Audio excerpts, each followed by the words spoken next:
O resultado de domingo mostrou algumas coisas. Em primeiro lugar, que, no fundo, nós não estamos diante de um raio num dia de sol.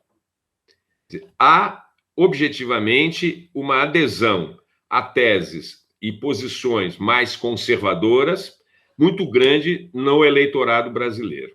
Isso vale para o Brasil, claro que com alguma diversidade em termos regionais, mas isto vale particularmente para São Paulo. Agora não se trata de um voto de recusa de uma posição que é vista como a esquerda, como foi em outro momento. Agora é algo mais complexo.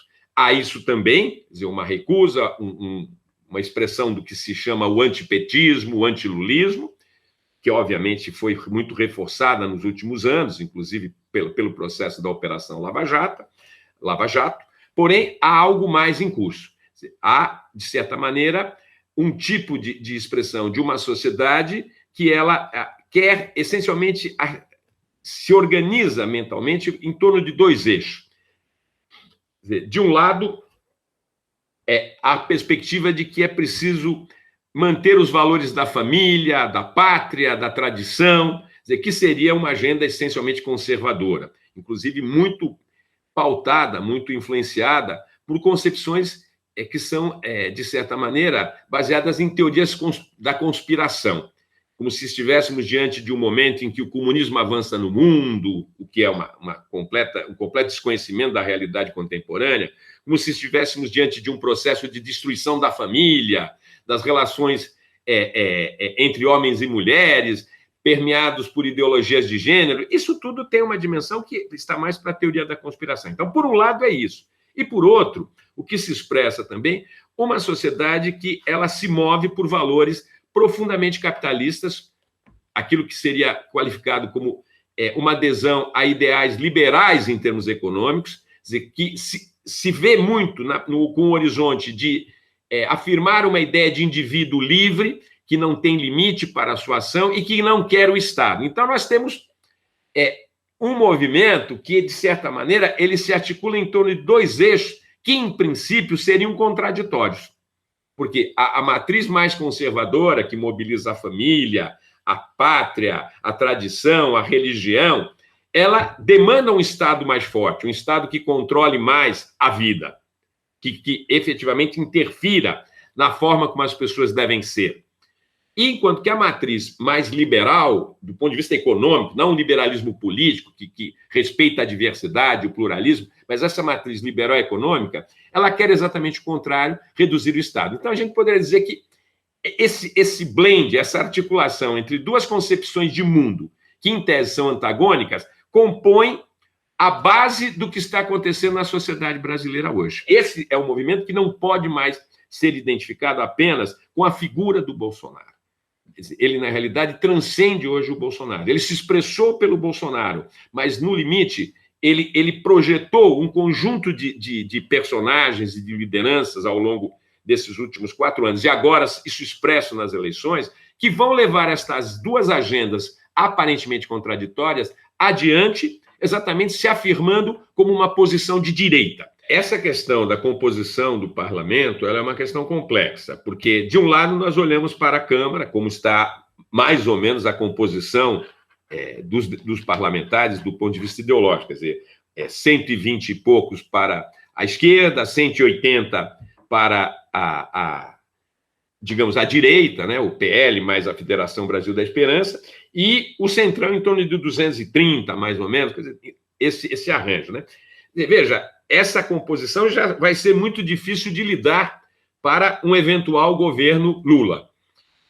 Vai ter que ser muito habilidoso para conseguir domar este parlamento. Até porque não se trata somente da quantidade de parlamentares, trata-se também de parlamentares que são extremamente aguerridos e militantes num posicionamento à direita. Então, um governo Lula vai ter dificuldades não só para compor uma maioria e governar, o que vai exigir muita negociação, mas ele vai ter dificuldade também pelo tom que nós vamos ter nos embates parlamentares. Se for o Bolsonaro, a questão se colocará também, porém, será mais fácil para ele compor uma maioria, já que ele já começa com 180 parlamentares, mais ou menos, o que lhe dá uma margem de manobra muito boa para negociar com o chamado centrão, né? Agora, o que nós temos que pensar também é sobre a composição do Senado, onde, efetivamente, com os eleitos e eleitas agora neste pleito, o governo passou a ter uma grande maioria no Senado. E isso vai ser algo extremamente complexo para os próximos períodos. O governo atual, quer dizer, o bolsonarismo conseguiu uma maioria muito expressiva no Senado. E, imaginando um governo Lula, vai encontrar muitas dificuldades também no Senado para conseguir negociar qualquer pauta que seja minimamente progressista. E isso tem um problema sério, que é o quê? Agora, a perspectiva de e isso pensando um eventual governo Bolsonaro, a perspectiva de um embate entre ele e membros do Supremo Tribunal Federal pode acabar redundando num processo de impeachment dos ministros do Supremo, porque ele terá uma base parlamentar no Senado para operar esse tipo de mudança, esse tipo de pressão. Os institutos de pesquisa, a partir destas eleições, eles vão ter que calibrar melhor a sua metodologia, no sentido de levar mais a sério o que significa o impacto da internet e das redes sociais na vida das sociedades contemporâneas. As pessoas estão se informando em larga medida, não mais pela imprensa, não mais pela própria televisão, pelos os telejornais, mas estão se informando pelas redes sociais e, particularmente, pelo WhatsApp. Quer dizer, um conjunto muito grande de pessoas não lê mais jornal, não assiste telejornais, quer dizer, está realmente, fundamentalmente, se orientando pelo que lê na rede de amigos, no grupo da família, no grupo dos vizinhos, enfim. Então, esse é um ponto que eu penso que é complexo. Por quê?